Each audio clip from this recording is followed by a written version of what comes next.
अटल जी का वो शानदार भाषण जो सभी राष्ट्रवादियों को सुनना चाहिए। उन्होंने हमेशा देश के इतिहास से सीखने की प्रेरणा देती है। आइए सुनते हैं उनके ऐतिहासिक भाषण को। प्लासी की लड़ाई में जितने लोग मैदान में लड़ रहे थे उससे ज्यादा लोग मैदान के बाहर खड़े होकर तमाशा देख रहे थे, लड़ाई का परिणाम सुनने की प्रतीक्षा कर रहे थे। देश के भाग्य का निर्णय होने जा रहा था, मगर उस निर्णय में सारा देश शामिल नहीं था। विदेश मंत्री के नाते मैं अफगानिस्तान गया था। आपको सुनकर ताज्जुब होगा। अफगानिस्तान के अपने मेजबानों से मैंने कहा मैं गजनी जाना चाहता हूं, गजनी। पहले वो मेरी बात उनकी समझ में नहीं आई। कहने लगे गजनी तो कोई टूरिस्ट स्पॉट नहीं है, गजनी में कोई 5 स्टार होटल नहीं है, गजनी में आप जाकर क्या करेंगे, गजनी में आप जाकर क्या देखेंगे। मैं उन्हें पूरी बात नहीं बता सकता था। मेरे हृदय में कहीं गजनी कांटे की तरह से चुभ रहा है। जब से मैंने गजनी से आए एक लुटेरे की कथा पढ़ी है और किशोरावस्था में पढ़ी है, मैं देखना चाहता था वो गजनी कैसा है। आपको सुनकर ताज्जुब होगा, महमूद गजनी का अफगानिस्तान के इतिहास में कोई स्थान नहीं है।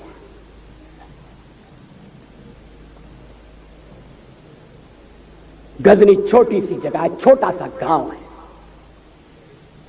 कल्पना करिए, सैकड़ों साल पहले वहां धूल उड़ती थी, झोंपड़ियां थी, मगर एक लुटेरा लुटेरों को इकट्ठा करता हुआ सोने की चिड़िया को लूटने के लिए चला आया। आपस की फूट से जो राजा है वो लड़ेगा, जो क्षत्रिय है वो लड़ेगा। हमने समाज के बहुत बड़े वर्ग को लड़ने के अधिकार से वंचित कर दिया। हमने उन्हें हथियार नहीं उठाने दिए। मार्शल नॉन मार्शल के आधार पर हमने समाज को बांट दिया। वो लुटेरा सोमनाथ के मंदिर तक चला गया। पुजारी देखते रहे। मंदिर की पूजा भक्तों को करना पड़ती है। मंदिर तो एक प्रेरणा का केंद्र है। मैं देशपांडे जी की तरह से नास्तिक नहीं हूं, मगर उनकी नास्तिकता में भी जो आस्तिकता है मैं उसका आदर करता हूं, उसका सम्मान करता हूं। वो जिस आत्मविश्वास से नास्तिक होने की बात कहते हैं,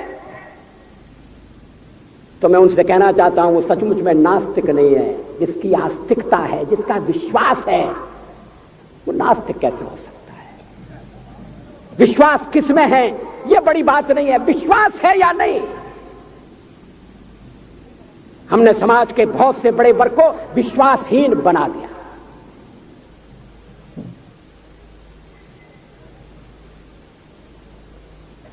लोगों ने हथियार नहीं उठाए, वेद पढ़ने के दरवाजे बंद कर दिए। इसलिए हम पादाक्रांत हुए। अफगानिस्तान में मैंने एक बात और देखी। मुझे जिस होटल में ठहराया गया उसका नाम था कनिष्क। अफगानिस्तान एक मुस्लिम देश है। मुझे बड़ा ताज्जुब हुआ। मैंने कहा कनिष्क यहां कहां से आया। तो मेरे साथ अफगानिस्तान के विदेश मंत्री थे। मैंने कहा कनिष्क आपका कौन लगता है, कनिष्क से आपका क्या संबंध है। कहने लगे कनिष्क हमारा पूर्वज है, कनिष्क हमारा पुरखा है। He was one of our forefathers। मैंने कहा तब तो हमारे आपके पुरखे एक हैं। अफगानिस्तान के लोगों ने उपासना पद्धति बदली है, संस्कृति नहीं बदली। आज के भारत के परिवेश में यह सुनने के बाद थोड़ा विचित्र लगता है।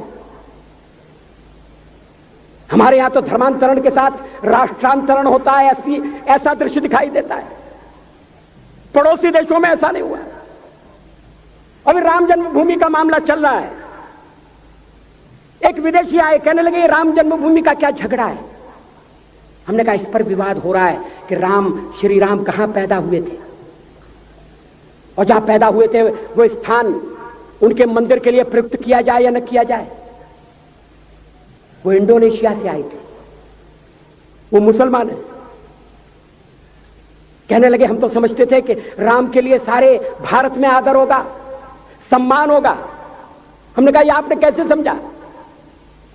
कहने लगे आप तो इंडोनेशिया आ चुके हैं, इंडोनेशिया में बहुत से लोगों ने इस्लाम स्वीकार कर लिया, मगर श्री राम को विस्मृत नहीं किया, श्री राम को भुलाया नहीं।